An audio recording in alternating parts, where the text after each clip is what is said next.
Hello friends, I am Prashant Vishwanathan Shetty, Assistant Professor, Department of Civil Engineering from Walchand Institute of Technology, Solapur. Today I am here to explain you about the load carrying capacity of the pile by penetration test. So at the end of this session, the students will be able to determine the load carrying capacity of the pile from penetration test. So what is load carrying capacity of the pile? The ultimate load carrying capacity is defined as the maximum load which can be carried by a pile or at which the pile continues to sink without further increase in the load. Pile load carrying capacity depends upon various factors including pile characteristic. Secondly, it depends upon the soil configuration, short and long term soil properties, and thirdly, it depends upon the pile installation method. So, the following are the methods to carry out the load carrying capacity of the pile, that is static method, dynamic formula method, in situ penetration test method and pile load test method. So, in this we are going to see in situ penetration test. So, in situ penetration test comes under the category of penetrometer test. Mostly there are two types of penetration test, that is standard penetration test and cone penetration test. So, standard penetration test. So, these are carried out in the bore holes at the point where the foundation is to be rested. The test will measure the resistance of the soil strata to the penetration undergone. An empirical correlation will be developed between the soil properties and the penetration resistance. This test is extremely useful for determining the relative density and the angle of shearing resistance of cohesionless soil. It can also be used to determine unconfined compressive strength of the soil and pile load capacity.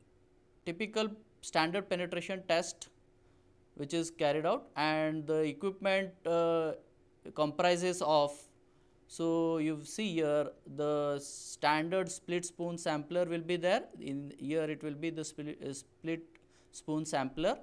Then there will be a drop hammer. So this is the drop hammer weighing 63.5 kg, which is having a guiding rod through which the hammer is freely fall on this anvil, due to which this penetration of the split spoon sampler will occur. Now, procedure for this standard penetration test: the sampler is placed inside the borehole once the drilling is done to the desired depth. So, by means of drop hammer 63.5 kg mass falling at a height of 750 mm at a rate of 30 blows per minute, the sampler is driven into the soil. The number of blows of the hammer required to drive to a depth of 150 mm is counted. Further, it is again driven by 150 mm and the blows are counted. The number of blows recorded for the first 150 mm is not taken into consideration due to the loose soil at the boring of the hole. Then the average number of blows for the last two 150 mm intervals are taken as a standard penetration number, where n is equals to number of blows required for 150 mm penetration beyond the seating. So, before the standard penetration values are used in empirical correlation in the design charts, the n values are to be corrected as per IS, which are as dilatancy correction and overburden pressure correction. Then the ultimate load carrying capacity of the pile as suggested by Meyerhof using standard penetration resistance N is given by, for cohesionless soil it is given Qu is equals to 13 into N into L upon B into AP plus N into AS upon 0.5. For non-plastic silt or very fine sand, the equation is modified as Qu is equals to 10 into N into L upon B into AP plus N into AS upon 0.6. So, where N is the average N value at the pile tip, L is the length of the penetration of the pile in the bearing strata, B is the diameter or minimum width of the pile in meter, AP is the cross sectional area of the pile tip in meter square, and AS is the surface area of the pile shaft in meter square. So, note that the bearing resistance should not exceed 130 into N into AP. So, this should be less than this value.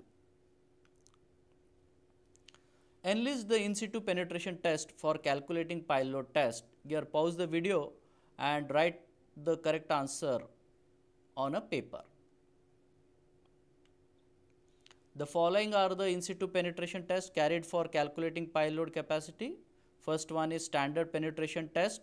So, it is also termed as SPT test, and second one is cone penetration test, CPT, or it is also called as Dutch cone test, DCT. Now, we will see the cone penetration test. So, it is a common in situ testing method used to determine geotechnical engineering properties of the soil and assessing subsurface stratigraphy. This test is also called as Dutch cone penetration test due to its simplicity and efficiency. The cone penetration is the one of the most commonly accepted and used in situ testing method in geotechnical investigation. So, this is the apparatus which is required for the Dutch cone penetration test. So, it is also having a handle, then a top rod, and with a hammer. Now, the hammer is of 8 kg. So, again this is allowed to fall freely on this anvil, and the cone at this bottom will be penetrating inside. It is having 60-degree cone. After the instrument is set up, the zero reading of the apparatus is recorded. This is done by placing the DPC on hard surface, ensuring its verticality and noting down the zero reading in the appropriate place on the proforma. The instrument is held vertically and weight is carefully raised to the handle and allowed to drop, and that the operator should let it fall freely and does not lower it with his hands. It is advised that a reading should be taken at an increment of penetration of about 10 mm. However, it is usually easier to take a scale reading after a set number of reading according to the strength of the layer being penetrated. For a good quality granular base, reading after every 5 to 10 blows are normally satisfactory, but for weaker sub-base layers and subgrades, reading after every 1 or 2 blows may be appropriately recorded. After the completion of the test, the DPC is removed by gently tapping the weight upwards against the handle, and care should be taken that the equipment should not get damaged while removing. When static cone penetration data are available for the entire depth, the following correlation may be used as a guide for determining the ultimate load capacity of the pile. So, the ultimate bearing capacity QU in kilonewton per meter square is obtained from this equation, that is QU is equals to QC0 plus QC1 divided by 2 plus QC2, this whole divided by 2, where QC0 is the average static cone resistance over a depth of 2D below the pile tip in kilonewton per meter square. QC1 is the minimum static cone resistance over the same 2D below the pile tip in kilonewton per meter square, and QC2 is the average of the envelope of the minimum static cone resistance value over the length of the pile of 8D above the pile tip. D is the diameter of the pile shaft. So after finding out the load carrying capacity, you can also find out the friction resistance. Ultimate skin friction resistance can be approximately calculated from this given table as per IS 2911 2010 version. So depending upon QC, you can find out the local side friction Fs. So the range is given for the different type of soil. So depending upon QC less than 1000 kilonewton per meter square, the friction resistance is equals to QC by 30.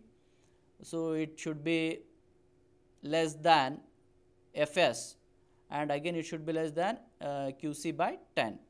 So that range is being given here. Now correlation between the standard penetration resistance N, that is blows per 30 centimeter, and the static cone resistance in kilonewton per meter square is given in the table 4 of IS 2911 2010, that may be used for working out the end bearing resistance and friction resistance of the pile. So this is the table which is given in the IS code, table number 4, correlation between N and QC for different types of soil. So it is QC by N, that range is given for the different types of soil. The correlation should only be taken as a guide and should preferably be established for a given site, as they can substantially vary with the grain size, Atterbuck's limit, water table, etc. So these are the references which I have used. Thank you very much for watching my video.